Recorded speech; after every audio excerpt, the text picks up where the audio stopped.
Live from the world's capital markets, here are the financial headlines, brought to you by Kwakol. Hello and welcome to Friday's Daily Financial Report.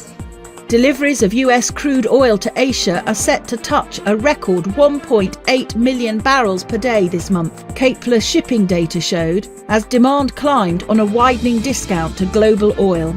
Canada's main stock index fell, dragged down by gold miners as prices of bullion fell against a stronger dollar after the US Federal Reserve signalled its rate hike cycle was far from over. Marathon Digital Holdings mined 615 Bitcoin in October, the highest monthly total in its history, showing that its struggle to bring hash rate online is behind it, the firm said in a press release. The euro dropped 0.6% against the dollar in the last session. The stochastic indicator's negative signal is in line with the overall technical analysis. The Bitcoin rose 0.4% against the dollar in the last trading session. The CCI is giving a negative signal.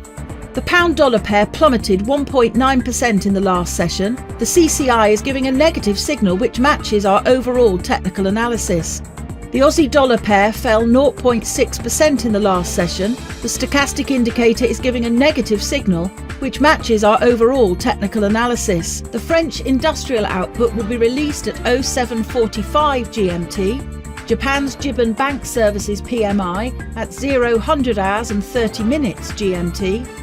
Germany's factory orders at 0700 hours GMT.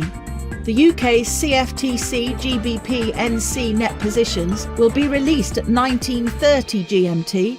Japan's CFTC JPY NC net positions at 19:30 GMT.